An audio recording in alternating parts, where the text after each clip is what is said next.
Assalamualaikum warahmatullahi wabarakatuh. Halo semuanya. Jadi di sini aku akan menjelaskan tentang jual beli salam. Nah, apa sih itu akad salam? Jadi definisi dari akad salam adalah akad pembelian suatu hasil produksi komoditi untuk pengiriman yang ditangguhkan dengan pembayaran segera sesuai dengan pernyataan tertentu, atau penjualan suatu komoditi untuk pengiriman yang ditangguhkan dengan pembayaran segera atau di muka. Nah, adapun landasan dari hukum akad salam yang pertama yaitu ada Al-Quran.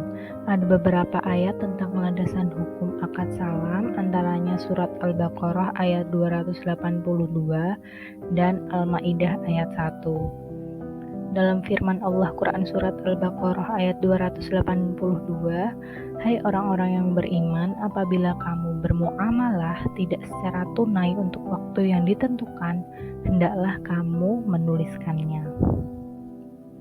Lalu yang landasan hukum kedua ada hadis. Barang siapa melakukan salaf atau salam, hendaknya ia melakukan dengan takaran yang jelas dan timbangan yang jelas untuk jangka waktu yang diketahui. Hadis riwayat Sahih Al-Bukhari. Lalu dalam hadis lain, hadis Nabi riwayat An-Nasai, Abu Dawud, Ibnu Majah dan Ahmad, menunda-nunda pembayaran yang dilakukan oleh orang mampu menghalalkan harga diri dan pembelian sanksi kepadanya. Lalu ada rukun salam, di antaranya yang pertama harus ada pembeli atau muslam. Yang kedua harus ada penjual atau muslam alaih. Yang ketiga harus ada modal atau uang. Yang keempat harus ada barang atau muslam fihi. Yang kelima harus diucapkan atau sihot. Selanjutnya ada syarat salam. Yang pertama ada modal dan modal harus diketahui. Yang kedua penerimaan pembayaran salam. Yang ketiga barang harus spesifik dan dapat diakui sebagai hutang. Yang keempat harus bisa diidentifikasi secara jelas. Yang kelima penyerahan barang dilakukan kemudian hari. Yang keenam bolehnya menentukan waktu penyerahan barang. Yang ketujuh, apabila barang tidak sesuai, maka penjual harus mengganti. Aplikasi salam dalam perbankan. Sistem ini biasanya ditetapkan untuk pembiayaan berjangka pendek, terutamanya pada dalam bidang pertanian dan manufaktur. Melalui fasilitas ini, nasabah, misalnya petani yang ingin melakukan produksi atau penanaman, namun tidak memiliki modal yang cukup, bisa mengajukan pembiayaan untuk produksi kepada bank. Dalam hal ini, petani tersebut bertindak sebagai muslam ilaih. Bank akan memberikan pinjaman yang dalam prakteknya seakan-akan bank melakukan pemesanan barang kepada nasabah dengan pembayaran dibayar di muka, sedangkan barangnya diterima secara utang. Di sini bank menempati posisi muslim. Dalam hal ini praktek salam berlangsung. Seperti contoh berikut ini. Sebagai contoh, aplikasi adalah seorang nasabah yang membutuhkan dana untuk membeli sebuah mesin yang akan dipergunakan untuk berbisnis.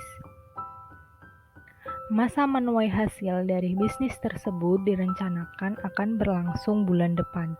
Tentunya nasabah tersebut meminjam dana kepada bank, kemudian bank syariah untuk membeli hasil produksi kemudian melakukan penjual kembali kepada nasabah dengan cicilan yang disepakati dalam jangka waktu tertentu. Bank syariah menerapkan presentasi keuntungan sesuai dengan kesepakatan. Bank bertindak sebagai pembeli maupun sebagai penjual. Nah, pada perbankan syariah, jual beli salam lazim ditetapkan pada pembelian alat-alat pertanian, barang-barang industri, dan kebutuhan rumah tangga. Nasabah yang memerlukan biaya untuk memproduksi barang-barang industri bisa mengajukan permohonan pembiayaan ke bank syariah dengan skim jual beli salam. Bank dalam hal ini berpotensi sebagai pemesan atau pembeli barang yang akan diproduksi oleh nasabah. Untuk itu, bank membayar harganya secara kontan.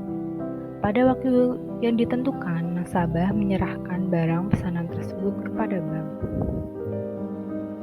Fatwa DSN MUI tentang salam. Nomor 5 Tahun 2000 tentang jual beli salam. Akad salam diaplikasikan pada salam paralel untuk pembiayaan pertanian dalam jangka waktu yang relatif pendek, yaitu 2-6 bulan. Salam paralel berarti melaksanakan dua transaksi dalam antara bank dengan nasabah dengan antara bank dengan supplier atau pemasok atau pihak ketiga secara simultan. Nasabah mengajukan pembiayaan pada bank syariah untuk membiayai segala kebutuhan pertaniannya. Bank menyanggupi permohonan tersebut dengan menyerahkan dana kepada nasabah dalam bentuk pemesanan hasil pertanian yang ditanam oleh petani. Karena bank tidak berniat untuk menjadikan hasil pertanian tersebut sebagai simpanan, bank melakukan akad salam kepada pembeli kedua, misalnya bulog dan grosir. Inilah yang dikenal dengan salam paralel di berbagai syariah. Nah, itu dia penjelasan mengenai akad salam. Terima kasih perhatiannya. Kurang lebihnya mohon maaf. Wassalamualaikum warahmatullahi wabarakatuh.